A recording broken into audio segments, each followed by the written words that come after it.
Aí a gente precisava de um título pro livro, né? O José escreveu muita coisa, né? Tem um calhamação assim. Não vou entrar numa competição de quem escreveu mais, né? Mas o José escreveu muita coisa, assim. E a gente pensando assim, poxa, teve um incêndio, né? Você tem tanta história para contar e muita coisa se perdeu no incêndio, né? Esse incêndio foi criminal? Sabem a origem? Não sei. Assim, sempre pergunta isso para mim, né? Eu posso falar o seguinte, que eu conversei com o diretor do Juqueri na época, quer dizer, de 2005, eu conheci o diretor em 2013, 2014. Eu não sei se era o mesmo, mas ele tem a versão do que aconteceu na época, né? Ele disse que semanas antes fizeram uma vistoria do Corpo de Bombeiros, né? E verificou que estava tudo ok. Parte elétrica, não sei o quê. Só que aí passou... Isso foi em dezembro de 2005.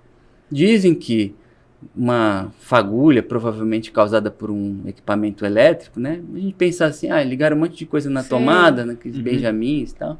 E aí, como tinha muito papel lá, não era só os prontuários que estavam lá. Tinha estudos de caso, tinham documentos. Né, bem estranho. Não, tinha uma biblioteca assim com coisas raríssimas, assim, de livros de psiquiatria, de medicina, de enfermagem, de tudo, né?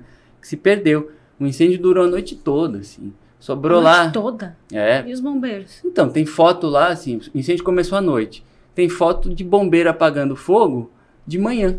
Que absurdo. Né? Sabe por que eu penso? Porque o Gabriel, que a gente estava conversando antes aqui no tema, tem um cemitério que foi descoberto lá, né? Porque com tanta tortura, fome, enfim, tantos direitos, muitas pessoas deveriam morrer lá. Ah, sim. Entendeu? Aí que tá, o número de pessoas que morreu lá também é uma estimativa. Por quê? Além desse incêndio de 2005, teve outro no começo dos anos 90.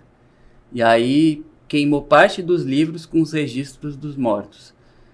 Aí uma ONG visitou o local onde guardavam esses livros, resgatou acho que 2 ou 3, levou para a Assembleia Legislativa do Estado de São Paulo. Aí numa CPI verificaram que tinham morrido lá cerca de 150 mil pessoas, né?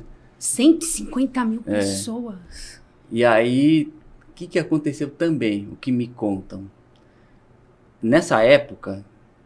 descobriram as valas lá do cemitério de Perus, onde tinha os presos políticos, né? O Caco Barcelos foi lá, investigou e achou. E começaram a ver quem eram aquelas pessoas.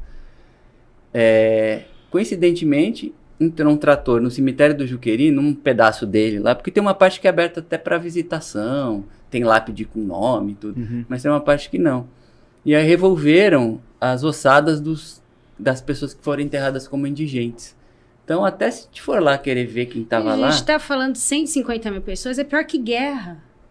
A guerra da Ucrânia não morreu 150 mil pessoas. Então, mas sabe que quando a gente pensa nos números, é fácil da gente esquecer do indivíduo, né? Porque a gente relativiza e fala, 150 mil, a gente não sabe quanto cabe.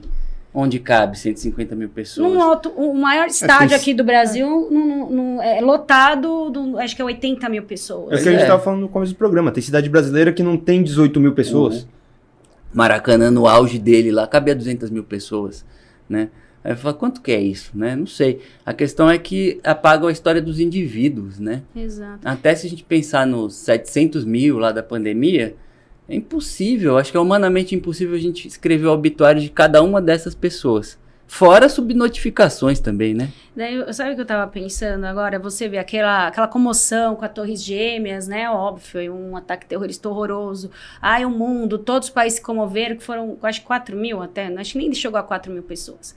A gente tá falando de morte de 150 mil pessoas no manicômio aqui no Brasil. Eu não vou diminuir os... as pessoas assim, não tem uma régua, né? Porque basta um, né? Sempre. Independente do lugar. Se é aqui na América do Sul, na América do Norte, na Europa, na Ásia, na África. Não, e não abrir, não falarem nada, não ir atrás dessas mortes. É triste, é triste. É importante a gente ver isso, né?